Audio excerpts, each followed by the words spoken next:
بسم اللہ الرحمن الرحیم۔ آج کا سوال یہ ہے، کیا یہ کائنات خود بخود بنی ہے یا اس کا کوئی نہ کوئی بنانے والا ہے؟ اس کا جواب ہم آج کے درس میں بیان کریں گے۔ دیکھیے، سادہ سی دلیل ہے کہ ہم اپنے اطراف میں دیکھتے ہیں، جتنی بھی اشیاء ہمیں دکھائی دیتی ہیں ان کا کوئی نہ کوئی بنانے والا ہوتا ہے۔ اگر ہم نے لباس پہنا ہے تو اسے کسی ٹیلر نے اسٹچ کیا ہے، اگر ہم کسی گھر میں رہتے ہیں تو اس گھر کو کسی انجینئر نے بنایا ہے۔ غرض جو بھی چیز ہم دیکھ لیں اپنے اطراف میں، اس کا کوئی نہ کوئی بنانے والا ہوتا ہے۔ تو یہ کیوں کر تصور کیا جا سکتا ہے کہ اتنی بڑی کائنات کا کوئی بنانے والا نہ ہو؟ میں چند اور مثالیں آپ کے سامنے پیش کرتا ہوں۔ ایک مرتبہ ایک استاد اپنی کلاس میں آیا تو وائٹ بورڈ پر ایک چوزے کی تصویر بنی ہوئی تھی۔ استاد نے بچوں سے پوچھا، بچوں یہ تصویر کس نے بنائی ہے؟ تو سب نے جواب دیا کہ ہم نہیں جانتے کس نے بنائی ہے۔ استاد نے کہا، شاید یہ تصویر خود بخود بن گئی ہوگی۔ اس بات پہ بچے مسکرائے۔ استاد نے ریزن پوچھی کہ آپ کیوں مسکرائے؟ انہوں نے کہا، استاد یہ کیسے پاسبل ہے کہ یہ تصویر خود بخود بن گئی ہو؟ تب استاد نے بچوں کو یہ سمجھایا کہ دیکھو، جب یہ تصویر، ایک چوزے کی تصویر بورڈ پر خود بخود نہیں بن سکتی تو خود زندہ چوزہ خود بخود کیسے بن سکتا ہے؟ اس کا بھی تو آخر کوئی نہ کوئی بنانے والا ہوگا نا۔ بس وہی خدا ہے۔ خدا کے وجود کو ثابت کرنے کے لیے ایک مثال اور بیان کرتا ہوں، بلکہ ایک واقعہ ہے۔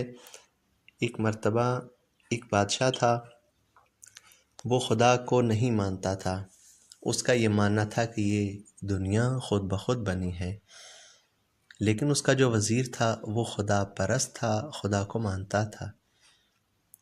ایک مرتبہ وزیر نے ایک صحرا، ایک بیابان میں ایک عالی شان محل تعمیر کروایا۔ وہاں پر خوبصورت باغ کا انتظام کیا، نہر کا انتظام کیا اور بہت اچھا اہتمام کیا، اور ایک دن سیر کے بہانے بادشاہ کو وہاں پر لے گیا۔ جب بادشاہ وہاں پر پہنچا، اس نے ایک بیابان میں اتنا عالی شان محل دیکھا، اور وہاں پر یہ درخت دیکھے، یہ باغات دیکھے، تو وہ حیران ہو کے پوچھتا ہے کہ یہاں پر یہ کس نے بنایا؟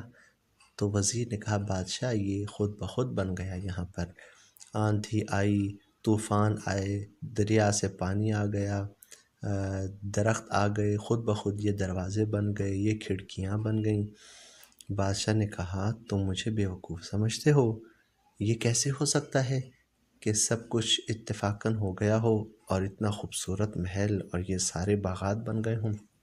تب وزیر نے بادشاہ کو سمجھایا کہ جو بات آپ کرتے ہیں وہ اس سے زیادہ تعجب والی ہے۔ جب یہ ایک محل خود بخود نہیں بن سکتا تو اتنی بڑی کائنات، یہ ساری دنیا، یہ آسمان، یہ چاند، ستارے اور طرح طرح کی مخلوقات یہ خود بخود کیسے بن سکتی ہیں؟ یقیناً ان کا بھی تو کوئی بنانے والا ہے نا۔ وہ بات بادشاہ کے دل پہ اثر کر گئی اور بادشاہ کو سمجھ آ گیا کہ اس کا عقیدہ غلط تھا۔ اس کے بعد سے بادشاہ خدا کو ماننے لگ گیا۔ پھر جو لوگ یہ کہتے ہیں کہ یہ کائنات مادے سے خود بخود بن گئی ہے، یہ دنیا مادے سے از خود وجود میں آ گئی ہے، تو اس کا جواب یوں دیا جا سکتا ہے کہ ہم یہ دیکھتے ہیں کہ کسی کے پاس کوئی چیز ہو تو وہی آگے ڈیلیور کر سکتا ہے۔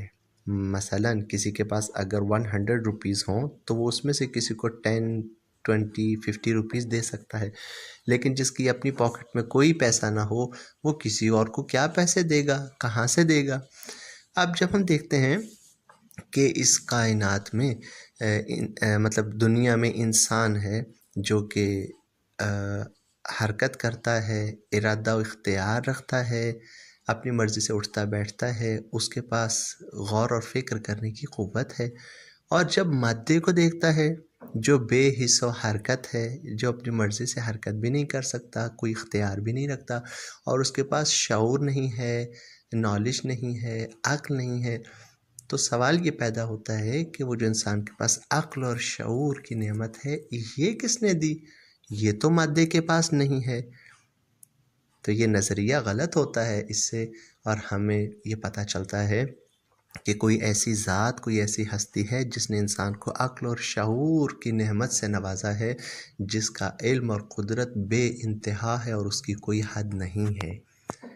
بس ثابت ہوا یہ کائنات خود بخود نہیں بنی، بلکہ اس کا کوئی نہ کوئی بنانے والا ضرور ہے، اور وہی ہمارا خدا ہے، اور ہمیں اس پہ دل سے ایمان لانا چاہیے۔